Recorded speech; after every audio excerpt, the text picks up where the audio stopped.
وہ سمجھتے ہیں یہ بلوچستان کے لیے ایک بلیک ڈے ہے، وہ اس کو آزادی کا دن نہیں سمجھتے۔ اس کی تاریخی وجہ یہ ہے کہ بر صغیر کی تقسیم سے 3 دن پہلے، انڈیا اور پاکستان کی تقسیم سے پہلے یعنی 11 اگست کو بلوچوں نے اپنی آزادی کا اعلان کیا تھا۔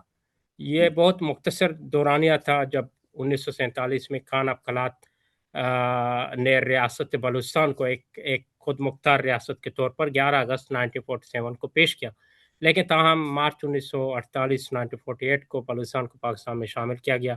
یہ اس کا ایک ہسٹوریکل پس منظر ہے۔ دوسری اہم وجہ یہ ہے کہ وہ ہے 26 اگست۔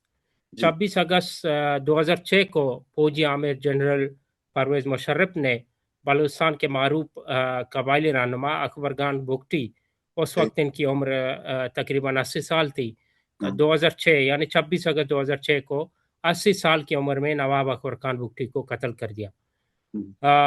اس لیے ہم نے عام طور پر کامنلی یہ دیکھا ہے کہ جو بلوچ مسلح گروہ ہیں وہ ہر سال بگٹی کی جو نواب اکبر خان بگٹی ہیں اس کی برسی کے موقع پر پرتشدد حملوں میں اضافہ کرتے ہیں، وہ اس کو انکریز کرتے ہیں۔ اور جو بلوچ مسلح گروہ ہیں وہ ہر سال بگٹی کی جو برسی ہے وہ اس کو مناتے ہیں as a symbol to show the power, to show the strength, وہ اس طرح کے حملے کرتے ہیں۔ اب دوسری طرف اگر آپ دیکھیں تو آئی ایس پی آر کی جانب سے جیسے آپ نے کہا، سوال کیا کہ بلوچ اور براہوئی زبانوں میں گیت اور نغمے جاری کیے گئے۔ میرے خیال سے آئی ایس پی آر کی طرف سے یہ ایک میسج ہے کہ فوج جو ہے بلوچستان پر اپنی گرفت اور کنٹرول جو ہے قائم رکھا ہوا ہے، وہ اس کا اظہار ہے ایک طرح سے۔ یہ نغمے اور یہ جو گانے ہیں یہ ایک اظہار ہے، ایک سمبل ہے کہ ہم بلوچستان ہمارے کنٹرول میں ہے۔ اس کے ذریعے میرے خیال سے اس طرح کے جو گانے ہیں، اس طرح کے جو نغمے ہیں، اس طرح کی چیزیں ریلیز کرنے سے یہ تاثر دی جاتی ہے یا یہ کوشش کی جاتی ہے کہ بلوچ پاکستان کے ساتھ ہیں، بلوچ فوج کو بہت پسند کرتے ہیں، بلوچ محب وطن ہیں اور خود کو پاکستانی سمجھتے ہیں۔ لیکن سوال یہ ہے کہ نورانی صاحب، آئی ایس پی آر کو یہ ثابت کرنے کی ضرورت کیوں پیش آتی ہے؟ میرا خیال ہے یہ ایک بہت ہی نو آبادیاتی یا کالونیل طرز عمل ہے۔ اس کی ایک مثال میں آپ کو دیتا ہوں، سری لنکا میں ہمیں نظر آئی 2009 سے پہلے جب تامل ٹائیگر کے خلاف آپریشن جاری تھا، اس سے پہلے 2009 میں تو ان کا خاتمہ ہوا۔ سری لنکا میں تامل آبادی کو حکومت کی طرف سے 4 فروری کو یوم آزادی منانے پر یوں ہی مجبور کیا جاتا تھا۔ اسی طرح آج بھی آپ دیکھیں چین کے علاقے سنکیانگ میں، تبت کے علاقوں میں بھی جو مقامی آبادی ہے، وہ بدھ ہوں، ویگرز ہوں، ان کے مساجد کو، ان کے جو عبادت گاہیں، ان کو چائنا کی قومی جو پرچم ہے، چائنا کا قومی پرچم وہاں لہرایا جاتا ہے، چائنا کا قومی ترانہ ان کو گانے پر مجبور کی جاتی ہے۔ اب مجھے نہیں معلوم کہ D G I S P R کو یہ مشورے کون دیتا ہے، لیکن سوال یہ ہے کہ ایسے نغمے صرف بلوچستان کے لیے کیوں بنائے جاتے ہیں؟ پنجاب پاکستان کا حصہ ہے، سندھ پاکستان کا حصہ ہے، اسی طرح خیبر پختونخوا پاکستان کا حصہ ہے، تو اس طرح کے گیت پنجاب، خیبر پختونخوا یا سندھ سے کیوں جاری نہیں کیے جاتے؟ Why particularly Balochistan? تو ایک اور لاسٹ میں کنکلوڈ کرنا چاہوں، آئی ایس پی آر کی میں تعریف نہیں کرنا چاہتا، لیکن مجھے لگتا ہے کہ اس ادارے میں اب پیشہ ورانہ جو پروفیشنلزم کا جو معیار ہے، ہم نے پچھلے 8-10 سالوں میں دیکھا ہے کہ اس میں ڈرامائی طور پر ڈرامیٹیکلی ایک ڈکلائن، ایک کمی آئی ہے۔ اب ایک وقت تھا کہ جب آئی ایس پی آر میں عطر عباس جیسے D G I S P R ہوا کرتے تھے، سلیم اللہ خان جیسے ترجمان ہوا کرتے تھے، جو ایک خاص پیشہ وارانہ انداز میں اپنے ادارے کی یعنی فوج کی نمائندگی کرتے تھے، اور آج ہم دیکھیں کہ اس اہم ادارے کی نمائندگی کون کر رہا ہے۔ میرے خیال سے یہ فرق بہت کچھ بتاتا ہے۔ جی بالکل صحیح کہہ رہے ہیں، اور جو D G I S P R ہوا کرتے تھے وہ باقاعدہ ان صحافیوں کے بھی فون کالز لیتے تھے جو فوج کے پہ تنقید کرتے تھے اور ان سوالوں کا وہ جواب دینے کی اپنے طور پہ پوری کوشش کرتے تھے جو بھی ان کے پاس ان کا موقف ہوتا تھا. اس میں ایک وہ والی چیز نہیں تھی جو 2010-11 سے ہمیں نظر آئی کہ ایک سریا آ گیا اور جو لوگ تنقید کرنے والے ہیں ان کو صحافت کے شعبے سے ہی انہوں نے سمجھا کہ یہ باہر ہیں. صرف جن لوگوں کو ہم نے انگیج کیا ہوا ہے جو ہمارے ساتھ چل رہے ہیں جو ہمارا دیا ہوا جو منترا ہے وہی پڑھ پڑھ کے سنا رہے ہیں تو وہی لوگ جو ہیں وہ پھر ان کو ایکسیس نصیب ہوئی. ایک اور معاملہ اس سے پہلے کہ میں سیاسی اور اہم باتوں کی طرف آؤں, ایک بہت اہم معاملہ یہ چل رہا ہے کہ جو 2022 میں بہت بڑا سیلاب آیا تھا کہ آپ جانتے ہیں, آپ کو یاد ہوگا, ہمارے دیکھنے والوں کو یاد ہوگا, پاکستان میں بڑی جی ہاں تباہی مچی تھی تھرو آؤٹ دا پاکستان. تو اس میں مختلف جو بین الاقوامی مالیاتی ادارے ہیں انہوں نے مختلف منصوبوں کے لیے پاکستان کی مدد کی. ورلڈ بینک نے پاکستان کو 300 بلین ڈالر سے زائد کی ایک فنڈ دیا جس کے ذریعے ہاؤسنگ کے پروجیکٹ مکمل ہونے تھے, لوگوں کو گھر بنا کے دیے جانے تھے.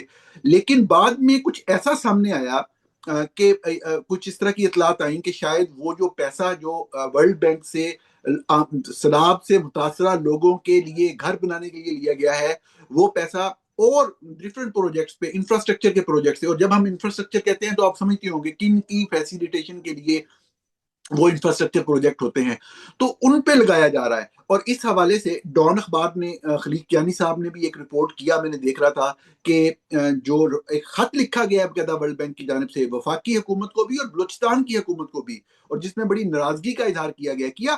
سب سے پہلے ذرا لوگوں کے سمجھنے کے لیے بتائیے گا یہ معاملہ کیا ہے اور یہ کس طرح سے فنڈز کا استعمال ہوا. یہ تو واضح طور پہ کرپشن کی مثال نظر آتی ہے.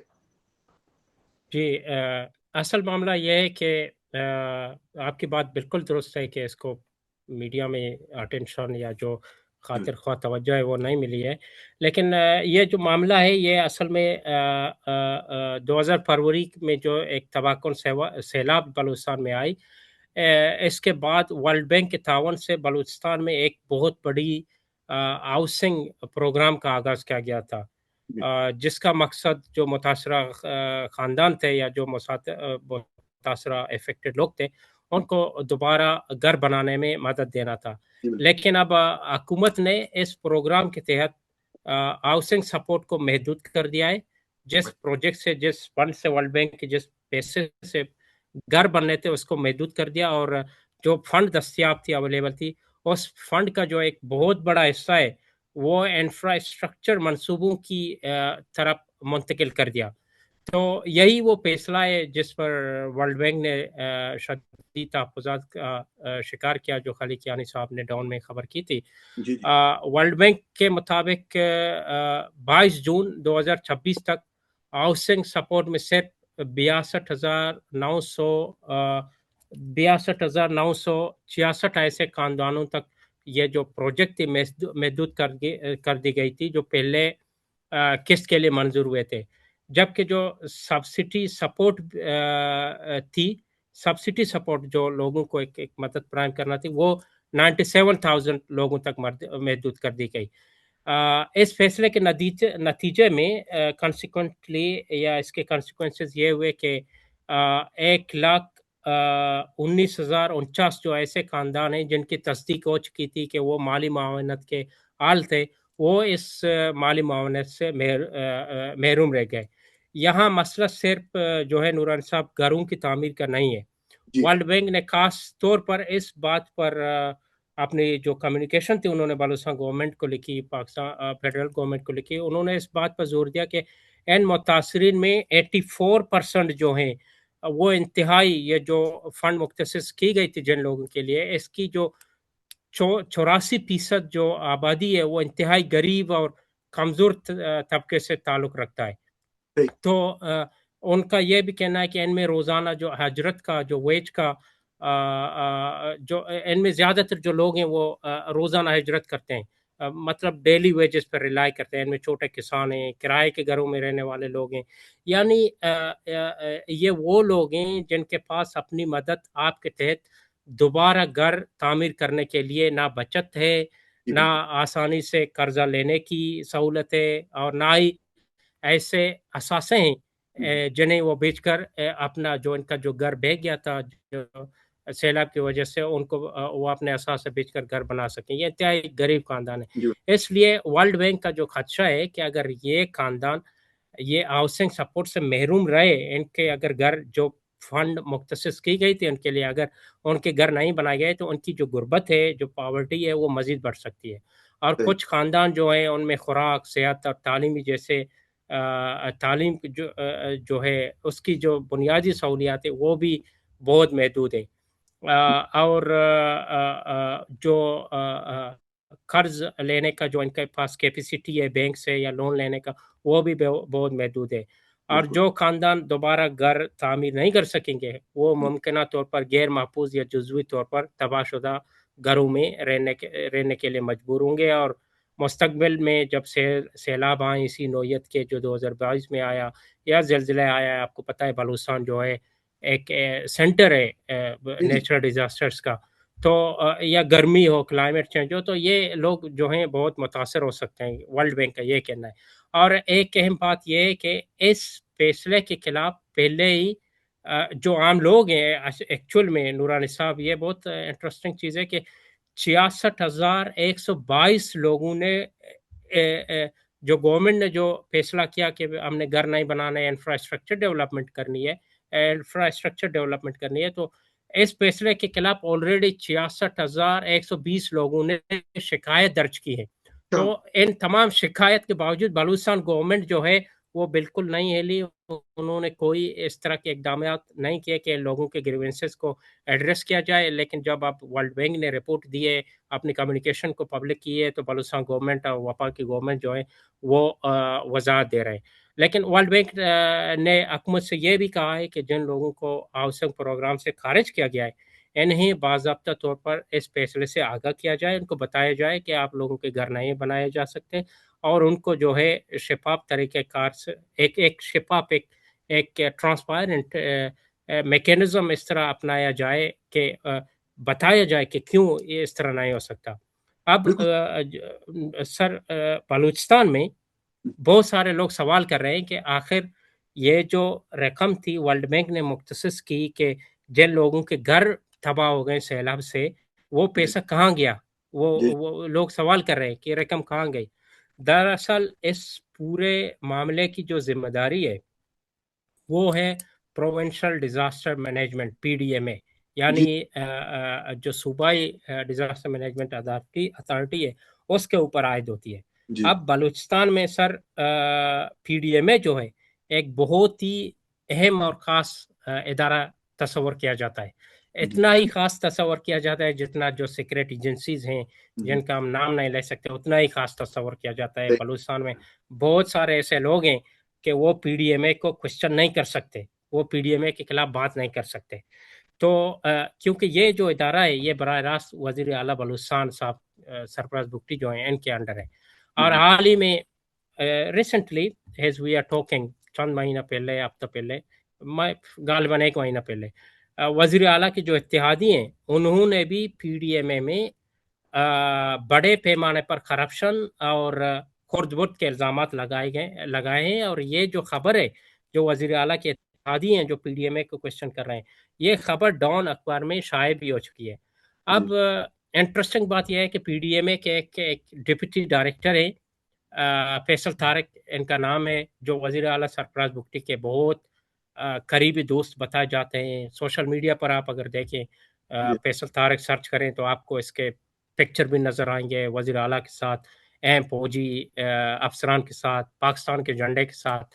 تو اسی لیے میں کہتا ہوں کہ پاکستان زندہ باد، پاکستان کے جھنڈے کو اٹھا کر اس کی آڑ میں بلوچستان میں بہت کرپشن ہو رہا ہے. لیکن انفارچونیٹلی جو ہمارے ادارے ہیں وہ اس چیز کا نوٹس نہیں لیتے یا جان بوجھ کر اس کو ڈیلیبریٹ کرتے ہیں. لیکن بلوچستان میں اس وقت سب سے زیادہ کرپشن جو ہو رہی ہے وہ پاکستان کا جھنڈا اٹھاؤ یا پاکستان زندہ باد کا نعرہ لگاؤ، اس کی آڑ میں سب سے زیادہ کرپشن ہوتی ہے. اگر آپ پاکستان کا جھنڈا جو ہے اپنی گاڑی پر لگائیں، ڈسپلے کریں، آپ اس گاڑی میں بندوق ڈالیں، چاہے آپ اس گاڑی میں چاہے منشیات ڈالیں، آپ اس گاڑی میں کوئی بھی بینڈ میٹیریل ڈالیں، تو آپ ایزیلی ٹریول کر سکتے ہیں، آپ کو کوئی نہیں پوچھ سکتا. بہت اور اچھا.